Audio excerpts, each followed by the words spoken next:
Hey guys, Raf here from the Endgame Investor. I just had a great conversation with John Lee of Silver Elephant.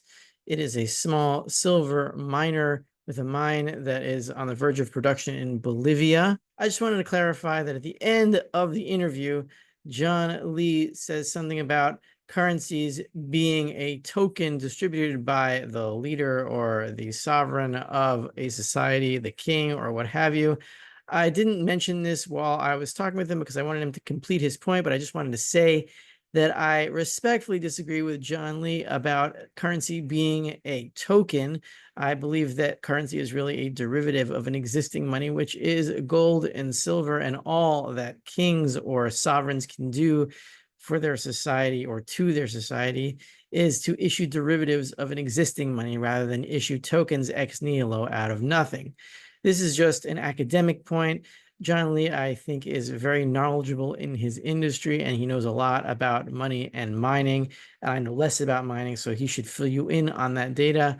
Whether or not you are interested in his company, Silver Elephant, symbol ELEF in Toronto, or SILEF on the over-the-counter in the US. The conversation is very interesting in either way, and I hope you enjoy this interview with John Lee. Money printing is stealing. And so when Democrats steal money, they only like to give it to people who are very close to them ideologically. Exactly. And like, let's say like an 80 to 90 level of insanity on a level on a scale of 1 to 100. Whereas when Republicans steal money in print, they distribute it a little bit more evenly to people who are between 30 and 100 insanity. And while the rest of us just try to stay out of it and stay out of their way and wait for everything to collapse. You got it. Hey guys, Rafi here from the Endgame Investor. I've got John Lee on the line. He is CEO of Silver Elephant, and he is in Mongolia right now, not too far from me in Israel. So if you've never witnessed an interview between Mongolia and Israel, well, now is your opportunity. You can tell all your friends about it. They'll be very excited. So let's get going with John Lee. John, how are you doing? Yeah, good. Well, it would be good afternoon for you, or mid morning. Glad to be on your 3 o'clock, show. 3 o'clock. I'm a big fan of yours, and I watched a couple of your channels. So I'm glad we get to connect the first time. Yeah, good. I like your shirt too. I ran out of shirts. It's a bit of Hawaiian thing. So did I. Mine's in the laundry. All right. So you wanted to talk about just the craziness of the movie that is Planet Earth and everything that is going on and how it affects the silver market. Really, everything has gotten so insane. I don't really know what is part of the script and who are the actors and who are the directors and who are the extras and who just has no idea what's going on anymore. This all just seems like a big bad movie directed by some guy on crack or something, and I can't really make it out anymore. What do you think is going on? Where does silver fit in? And at the end, we'll get it a little bit into your company, Silver Elephant. I know that's a very broad question, but really everything is so crazy right now that I don't really know what else to say. Yeah, Rafi, I traveled 47 countries and lived in three different continents in North America, in Asia, and also in South America. The world is really run not so much by monopoly, but oligopoly.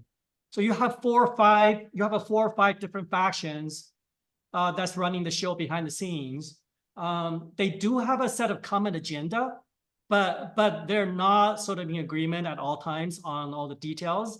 And secondly, they're vastly outnumbered. There are maybe a dozen or 2 dozen, if at all. So they really don't have the apparatus to be micromanaging. And but it certainly is a surprise with the WEF agenda of own nothing and be happy and deliberate attempt to really jack up the interest rate. I was a little bit surprised on how well the equity, the housing market, and just how the world is held up reasonably in general, sort of given a threefold rise in the interest rates. I do think that with almost the imminent return of President Trump back in action, the accelerated path of the 2030 agenda may be delayed somewhat. It's still inevitable, but that path is probably disrupted and delayed somewhat. And what that means is, in my view, would be a benign market for equities, potentially lowering of the short-term interest rates, but that doesn't necessarily mean and the revert of the yield curve back to normal, because the long term the yield curve is gonna trend back positive given the inflationary run rate of the deficit spending, and oil is gonna trend down given Trump is pro-fracking, and I think all said and all, depending on who is in charge, either the Democrats or Republicans, both have positive attributes towards gold. So, I think for the Democrats, it's more geopolitics, uncertainties. I think the Russia may get, and then for the Republicans would be more runaway inflation, lowering of interest rates. The Ukraine situation will get resolved. I think the Chinese situation with Taiwan will get escalated with the Republicans. So all in all, it's not so much one-dimensional. It's not so much one-dimensional. It's more check and balances on both ends. Wait, so you think the situation between China and Taiwan is going to be de-escalated and worked out? Oh, not necessarily worked out, but necessarily worked out. But it just seems like the Democrats are more keen to wreak more havoc across the world, right? And because their agenda is all the woke agenda, the equality issues, and it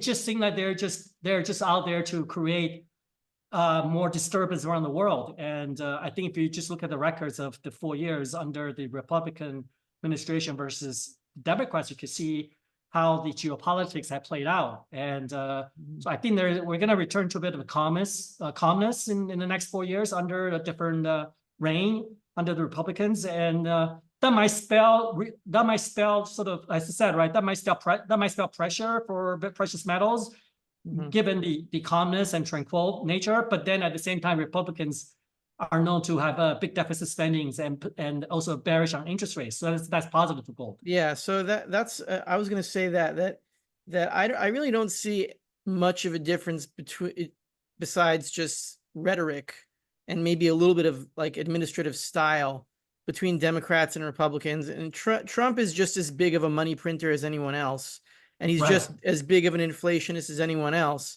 The only real practical difference I see between him and any other Democratic administration is that he's slightly less of a warmonger, slightly less of a warmonger, and that's good. I mean, I would vote for him if I did vote. I don't vote anymore. I've given up. Forget it. I don't care. But I would vote for him just on that because there's a slightly bigger chance of him calming down the situation with Russia. And maybe he can get Putin to not nuke the planet, which, would be a good thing. But in terms of monetary policy, there's no difference. It's not like, and respond to this if you think I'm wrong, but it's not like any administration really controls monetary policy. It's what it's that the economic situation that we have dug ourselves into because of our monetary policy is necessitating more and more and more money printing, regardless of the administration. It's not like any administration can stop it at this point. Well, I think there's 2 points I want to bring up. If you pull up a 40, 50-year chart of the 10-year interest rates or the 30-year mortgage, you can clearly see the bear market for interest rate had ended around 2021 when 10 years at 1%. So the direction of the interest rate is heading up. The question is how fast the risk is going to go up. And that is my view. And I think under the 4 years with the Republicans in charge, the trajectories would be not as steep on the hike of the interest rate. Now, in terms of money printing, I lived in Mongolia, where I am right now, and I was living in South America. I also lived in Europe for 4 years when I went to school there. The money printing style is different between Republicans and between the socialists and capitalists. The capitalist is more free market, where they're really not so much have a problem with other people making money, but the socialists they have an issue with people that's outside of their circle making money. So I think that money printing does happen, but to the way the money gets distributed, the distribution of the printing is quite different in my view. Yeah, so I guess you could put it this way, in my jaded, cynical way of putting it: money printing is stealing, and so when Democrats steal money, they only like to give it to people who are very close to them ideologically. Exactly. And like, let's say like an 80 to 90 level of insanity on a level on, on a scale of 1 to 100. Whereas when Republicans steal money in print, they distribute it a little bit more evenly to people who are between 30 and 100 insanity. And while the rest of us just try to stay out of it and stay out of their way and wait for everything to collapse. You got it. You got Okay. it. I think Republicans are less concerned about the protocols, whereas the socialists, right? They're very particular about their social protocols and have to be really fitting to that niche to join the club. Well, really, everyone's a socialist now, just by different degrees. And what's really going to wake us all up is that when we run out of everybody else's money, then we're not going to be able to be socialists anymore. So we're either going to starve, as in, under Mao, with 45 million people in China who just died and starved to death, or we're going to have to go back to actually producing things, and we'll have to go back to producing things. And it's just a question of how many people are not going to make it. And in the end, you're right. In the end, it's all respect to this easy and fiat money.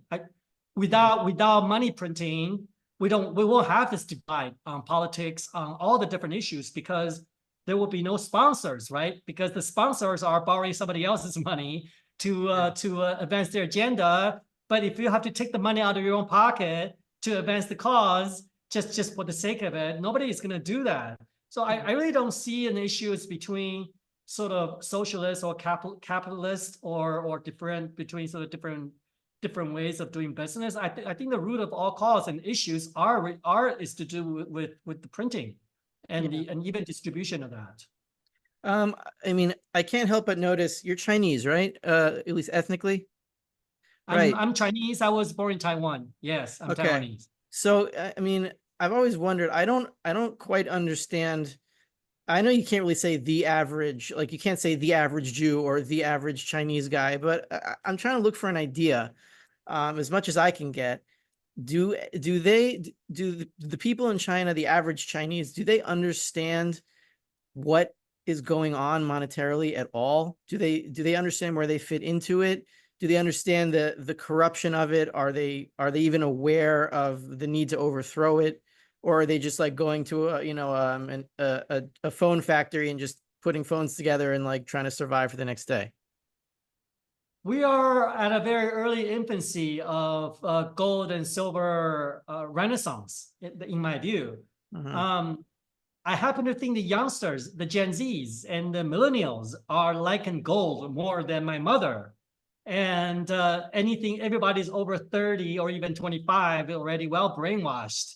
And the gold is a barbaric relic and of no utilities, doesn't yield any interests, and never talked about, and old-fashioned, and other than Lunar New Year or weddings, you might sort of buy up an eggnog or nugget to hand out.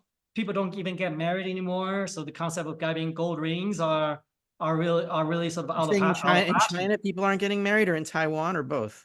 Or I think it's just marriage rates across the world are declining at a very fast rate. And but I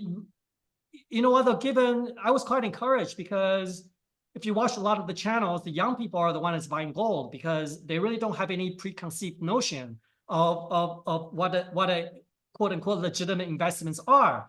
So they have different channels of surfing social media. They're not fixated on the official channel of what is right and wrong, and they buy everything under the sun. Like we have shareholders that buy 2 or 3 shares, right? So they're willing to try everything. They like the mobility of gold.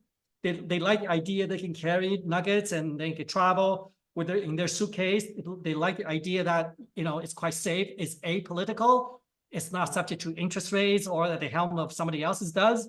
So I'm quite encouraged. I think over the next generation, it's going to be a reconnaissance and renaissance in gold is money, because it is money. It's just being disguised and it's being suppressed, being managed. Yes, that's exactly my position. It still is money today. Yeah, I mean, yeah, I don't think the Chinese or the Taiwanese are any more fond of gold than the Americans. I do think that what's driving gold, especially right now, are not the ordinary retails, but strictly the diversifications of central banks, actually more specifically you have the politicians that see the writing on the wall and they're pre-running the purchase central banks. So you have, say, even the Jeff Bezos and the Zara, the founder of Zara, the LVMH, the Koch brothers. The guys just don't want to get their hands into politics if they know the imminent adaptation of the digital currency and the micro mandates to come of when you can buy and what you can buy and how far you can buy it, right? They don't need any part of that. So they're out there not to make capital gains, to preserve their way of being. And that's why for the first time in 15 years, my family and myself started buying physicals again. It's not to do with calculating gains on paper on how much money has gone up. And that's where you're seeing this relentless. You're seeing this relentless rise in gold after it's passed $2,000 in January. You're not seeing some of these wash like we saw before, Rafi. Like certain days before the holiday, gold would get whacked to $40 for consecutive several days in a row. You don't see that anymore. So you clearly have some physical buyers that come in at different times of the day, undeterred of all the paper dumping in the market, and they are just making a run at gold. I don't think it's going to stop here, especially given just taking out 2450, and it's going to go on its way to 2800 this year, in my view. So, I mean, you are the CEO of a mining company, Silver Elephant. And before we talk about that specifically, I just wanted to get your take on why have the miners just underperformed so badly? And as gold and silver keep, edging higher and higher and higher, okay. So you could say, for the past few months, gold miners have been doing okay and they've recovered some of their losses, but really this is just bad. And it's been frustrating to me. I mean, I haven't given up on my thesis that I think miners are going to seriously outperform, using the precedent of the post-Great Depression, in crash of 1929. In the 1920s, the stock market was going up and up and up, the equivalent today of, let's say, the NASDAQ or the bubble stocks.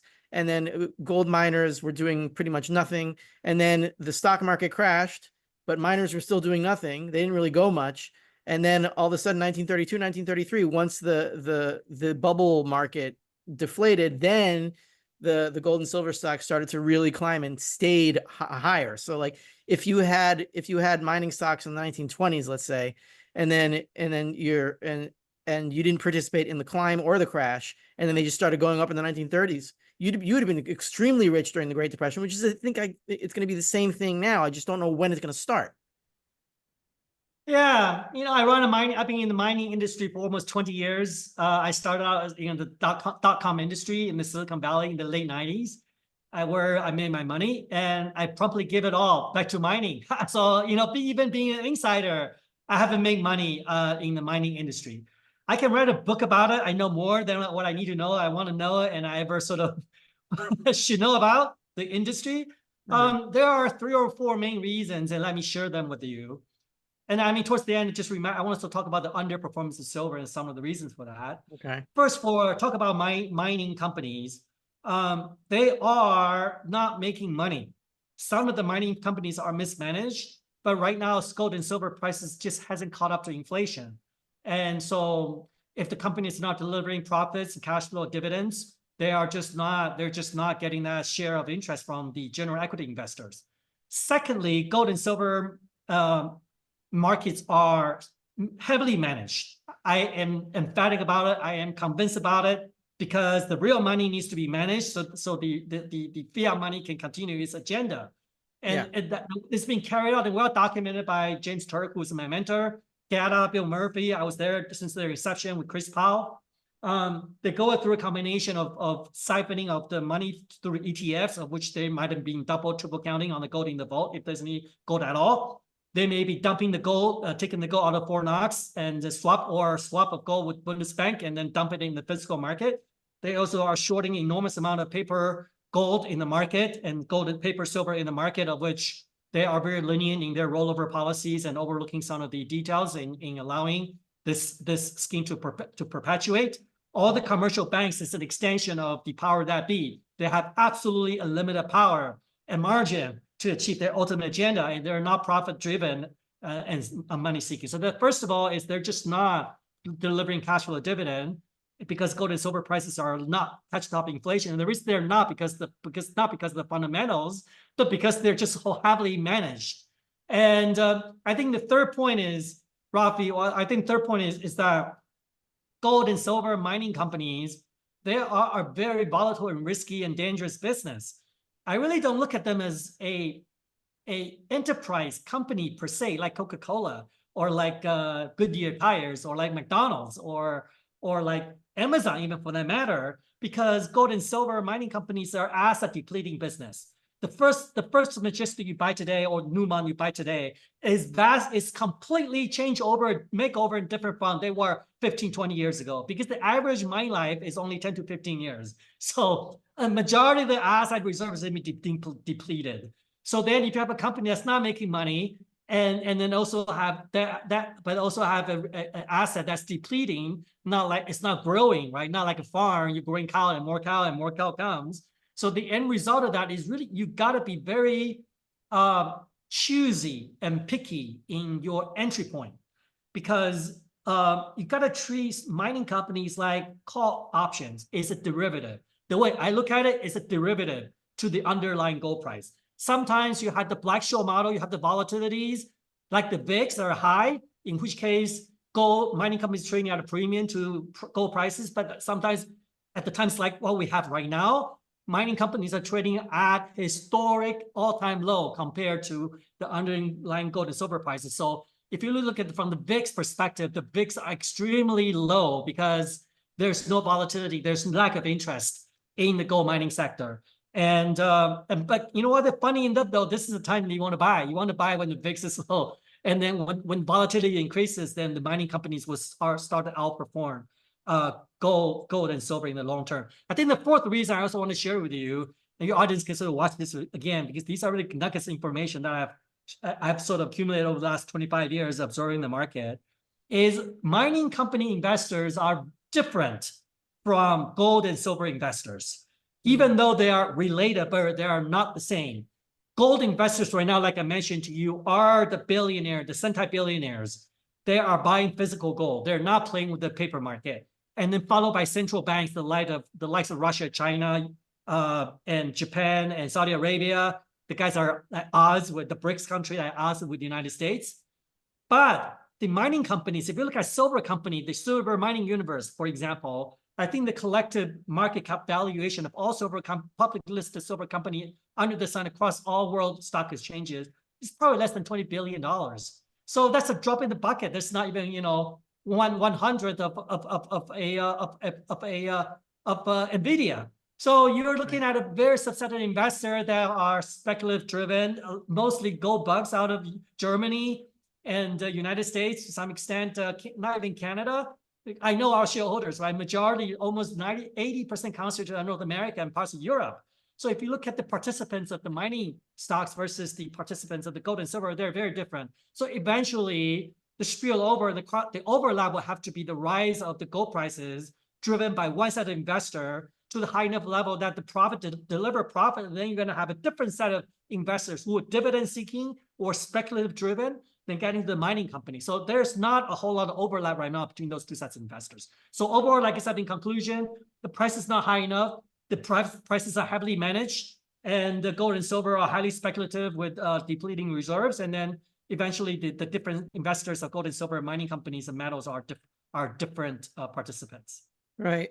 So you said you wanted to talk about silver. Before you go into that, I just wanted to just put by you my thesis here on miners in terms of the end game dynamics of it. And I'm not 100% sure this is going to happen, but I can't see any other way out of it. Right. So if you have a world where gold and silver prices really are catching up to inflation, we're already in a money supply, a dollar supply world. We're already at the hockey stick going vertical. And the next money printing round is going to have to be even more extreme, because that's how they always happen. They get more and more extreme every time. Yeah, so, and have to be rising interest rate. You have to pay more interest. Have to pay more. There's no stopping of it. So so the point. What I'm trying to say here is that once we have a point where gold and silver prices in dollar terms are catching up to inflation, I think very shortly after that, we will be in a world where the dollar doesn't really function anymore. And then what happens is gold and silver miners, people see their purchasing power in their bubble portfolios of Nvidia and all this other stuff. They see it going down and down. They see gold and silver miners increasing, but you have something even more fundamental than that if the dollar isn't really working anymore, then what companies can really pay dividends? Because you pay dollar dividends if the dollar isn't worth anything. What's the point? But gold and silver miners, they produce gold and silver. They could actually pay in gold and silver certificates of their own product, and they could actually function in a world where the dollar doesn't function because they create money, literally. I hear your point, Rafi. My view on the dollar is a bit different from sort of some of the our pundits on our side of the aisle. Okay. The way I look at the dollar is the coupons that the king prints for the peasants. And so for the society to function as normal, for the farmers to yield crops, for the cattle grower to deliver the cows, for the people for the restaurants the cook to produce the meals, you have to have some sort of world that resembles a bit of normalcy. So I think that to turn the dollar upside down will be such a havoc that it's not to the best interest of the power that be. So much to the contrary, I think there's a consolidation, a subordination of all the other fiats to the dollar, and the image the dollar needs to maintain to resemble a bit of a norm for at least, you cannot just like everybody go like upside down, right? You have to just feed them enough, like the communists, like Xi Jinping, you have to feed them just enough. And then you feed them a little bit more so that they feel like they are grateful. But you cannot just, turn the world upside down with the repudiation of the dollar. I want to briefly touch also on the mining shares a bit more. People, the discussion for the managing of gold and silver is well documented, like I talked about, through the ETFs, through even the cryptos, through the shorting of the paper commercial markets. However, in the last 5 years, especially, what I have observed, looking at the trading of Silver Elephant and other mining companies, which I own, like Hecla, and in particular First Majestic, is I believe in a typical day, absent of, I say, earnings release or discovery of a drill hole, 80% of the volume of mining companies with the silver in it and are algo driven, including Silver Elephant. We are one of the largest top 50 OTC trading over the counter in the United States in 2021. And even today, I would say 80% of our volume are algo driven. Like, for example, if somebody were to place 100,000 share bid, which is around $50,000, you'll see the dynamics of the death chart change in a split of a second. And this is not, and the reason for that is you cannot be holding down gold and silver and then have First Majestic, right, or Silver Elephant run away. People's gonna be scratching their head as to what's happening and start asking questions. And that's the last thing the cartel wants. So these kind of things, eventually the dam will break. Already, like gold did at 2000, never look back. I'm of the opinion you're not going to see 2000 again. You might see silver briefly go down below 30 briefly, but then eventually it's going to catch up to around $50. Now, let me just spend about 60 seconds talk about my beloved subject, silver, of which I studied over 25 years under David Morgan, who's a very good friend of mine. Right over everything under the sun, David Butler, and I would say I know probably silver better than anybody else on this planet, is silver is underperforming because of China. China has gone through what the United States go through the financial crisis in the last 18 months.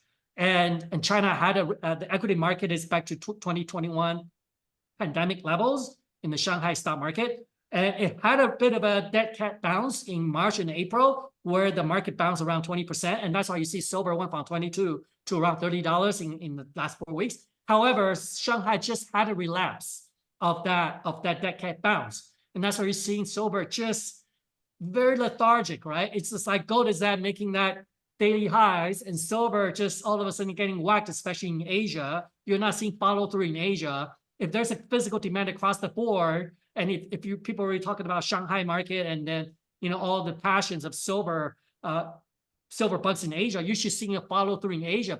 But in fact, what happened is you had the physical dumping of producers from China, with the gold silver producing China dump into the market. So that's why the exerting pressure in the market. But those folks are following the silver market. I think will still eventually catch up to gold, but the Asian economies, especially in China, got a stage of rebound. And so sometimes you see silver trend closely gold, but right now silver is getting whacked alongside with copper. So it's got that dual personality, dual sort of, two-face about it. Unfortunately, silver is 70% industrial. And that's why if copper is a down day or the Asian market is on a down day, then you're seeing that pressure on silver, which is what we're seeing right now in the last couple of days. Right. I mean, I'm waiting for us to go into a world where silver is not 70% industrial because again, I know we disagree on this, but that's okay. In a world where the dollar doesn't function, which is I see it as an inevitability, then the only thing to go back to for the public is silver. There's no other commodity to go to because silver is much more liquid than any other commodity in a world where the silver is the money, which is I think where we're going back to eventually.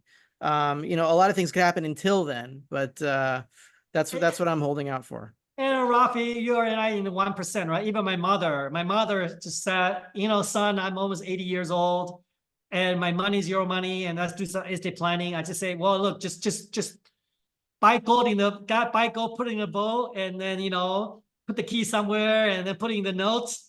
And then she's just like, hey, she's 80, she's not a believer in gold. Unfortunately, like I said, because I lived in 47 countries and actually spend majority of my time outside of North America, even to this day, is you'll be surprised to see how badly, right, how ill managed the other countries are. I was in Turkey for holiday this time last year, and then that's just the time when Erdogan just got reelected.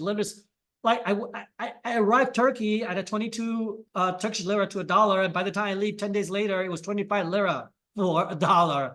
Well, and like 32, 33, something like that. Yes, and then if you look at sort of the new darlings of the new darling, policy figure of this guy out of Argentina, right? Oh yeah, I like him. He is, well, I mean, he's debasing the money, like, how can you debase your economies to success? So I think it's just different. It's the same people wearing different hats, right? Telling different sound bites, but it's the same. It's to debase the currency, rid of the middle class, and further drive the divide between the two-tier system. And, you think that Javier Milei is part of the bad team? You know what? I really don't hear the rhetorics, but I like actions speak louder than words. Since it's installed in Argentina, the currency is to be debased 50%, right? So like I'm not sure how that is good for economy. And I mean, well, the way I see it is that he's just revealing the debasement that already happened. He's got to get rid of the peso entirely. And he wants to go back on the dollar, but I think that's also a trap. He's got to go back to gold and silver, which is economically impossible without starving, a lot of people, but there's nothing else to do. Well, I'm glad I'm not a politician. So just running a little silver mining company. All right. So do you want to talk about Silver Elephant for a little bit? Yeah, well, Rafi, I appreciate the opportunity. Silver Elephant is actually a producer. Our stocks slaughtered back from 2021 to where we are today. Not different from, say, First Majestic, right? We're about 30%. We're about double from what we were from the bottom start of the year, but we're still 70% from the top that we were 3 years ago. Mm-hmm. We are cash flow producing. We got 100 million ounces in the silver. We're trading about $20 million market cap. So the company is trading at around 20 cents in silver, 20 cents an ounce of silver in the ground. And we've been in Bolivia for the last 20 years, and we do have a very good partner by the name of Andean Mining, who is the off-taker for our silver. And in the last 9 months, the company produced around 700,000 ounces of silver. The contract we have with the Andean is a fixed contract based on the tonnage we deliver. So the company is due to receive $2.5 million US in the next 6 months, and then further $500,000 towards the end of the year. And the offtake contract only scaled for about 8% of our resource in the ground. So we have a vast still resource to be explored. I encourage our volume established all-time record in May, and I think the company is started getting notice and recognition again. I think for some of your audience with high risk tolerance and can stomach the volatilities and sort of some discretionary money to spend, recommend to take a look at us and feel free to get in touch with us. I'm pretty active in Twitter. I'm a chartered financial analyst. Just search me out at John Lee Silver Elephant. I'm a very technical chartist and married fundamental analysis of with what the charts are telling us. And for me, gold is going to go at least $400 higher this year, and then silver sometimes going to break out this $32 handle, and then from there, nobody really knows how high it's going to go. Right, because once silver breaks through a certain level, we've seen it before. We saw it 3 times this century, and my thesis is we've saw it 3 times this century. We'll see it once more in the 21st century. It was 1919, 1968, and 1980 when the ratio went to 15-1, and that is the numeric definition of a monetary panic. We're gonna see it again, and when we do, the world's gonna change. It's not gonna settle down this time. You know what though? Like my favorite book, Reminiscent Stock Operator, there are a lot of people that can catch the bottom, but they don't make money, right? It's about sitting tight. Keep in mind that you have only 300 million ounces of speculative investment demand for silver. So that's around less than $10 billion. And when the train comes, when the guys that started doubling down, it's gonna run away. You don't know how you only know the topping hindsights.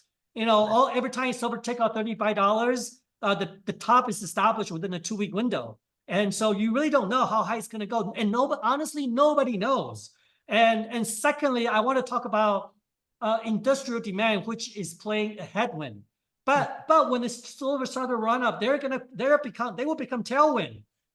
And the reason for that is silver is used in critical industrial application, television, medical, photovoltaics with the solar. So when you start seeing, and especially with this real-time supply chain, when you start seeing silver that run away and you have to supply it, procurement manager, it's like, holy shit, I need 10 million, I need 3 million ounces, right? And 6 months from now, they will absolutely like Apple going after cobalt. When cobalt went into that craze from $5 to $30 a pound, they're gonna like, holy cow, I gotta go. They call Glencore said, I'm sorry, I don't have anything. And Glencore may be short, right? They call JP Morgan say, hey, get in line, buddy. I got a short position of 500 million ounces. I could get a cover. I'm nothing offer for you. So you'll have a situation, not only are the speculators coming in, grabbing silver, but you'll have the industrial user becoming your friend. The Apples, the solar panel producers, the GE Medicals, and they are going to be going after silver mining companies, just like Elon Musk in the last 5 years going after nickel mining companies. It is the same playbook. And then one more thing while I'm talking about nickel is you've got to buy physical gold or silver mining companies. You cannot put all your baskets on IAU ETFs, this gold passport offered by the banks or the Perth Mint and allocated storage, or even worse, a COMEX or LME paper market, because it's happened already 3 years ago, 2.5 years ago with nickel. Nickel went from $8 a pound to $50. This is unfathomable, Rafi. I want to share with you. The LME, the London Metals Exchange, who's owned by the Hong Kong Stock Exchange, which then in turn is owned by the Chinese Communist Party. They halted the market. That sounds wonderful. They halted the nickel market for a week. Then they rolled back all the trades over $30 when the price was at $50. So they repudiated I don't know how much. I think there was like a $30 billion lawsuit right now to this day. And they just roll back the trades. They settle all the trades on $30, which is an arbitrary number. And then they roll back that trade. And then they just put also the contingencies. They allow the shorts to roll over without settle. Basically, they rewrite the book, rewrite the rules. You, as a silver investor, you don't want to be stuck in your silver COMEX position. Have kind of like Argentina, right? Like they would convert your US dollar bank holding on a Friday market close on 1-on-1 to the peso, and then on Monday they readjust the exchange rate to 3 pesos to $1, and then they convert your pesos back to the dollar, so you got 30% less. Like this will happen again. When the things got really, really out of hand. So you got to absolutely make sure you have the physical. That is the last line of defense. Probably. Yeah. So that's the way I put it is, people tell me that they're going to cheat. I say, yes, they're going to cheat. They're going to keep cheating, and they're going to keep cheating until people just repudiate all of the paper derivatives of silver and just say, oh, you're going to cheat? Fine, forget it. I'm not playing this game anymore. And they go into physical, and that'll be the end. Yes. Well, not so much the end, Well, but you know, it will be an end. I mean, you're right. Like I think again, like the nickel market is a good indicator, right? To this day, which is 2 years from since the episode took place, the volume on the nickel London Metals Exchange is around a fraction, about 5% of what they were. So what you'll see is the utility and the vehicle speculation for paper markets start to wane, but then the physical market when it started to take over, and then the true fundamentals and the clearing price would then be reflected. All right. Well, John, I really appreciate the conversation. Thanks for contacting me and coming on my little show here. If you're interested in Silver Elephant, check it out. The symbol is it's ELEF.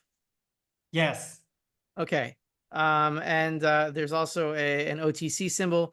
We'll put it on the screen here and check it out if you're interested. And John, I hope to have you on again at some point. And this was a very interesting conversation. Thank you. Such a pleasant show. That's staying tuned. That's if gold takes out 2,800 and silver over 35 in the following months. Okay. Thanks for coming. Okay. See you soon.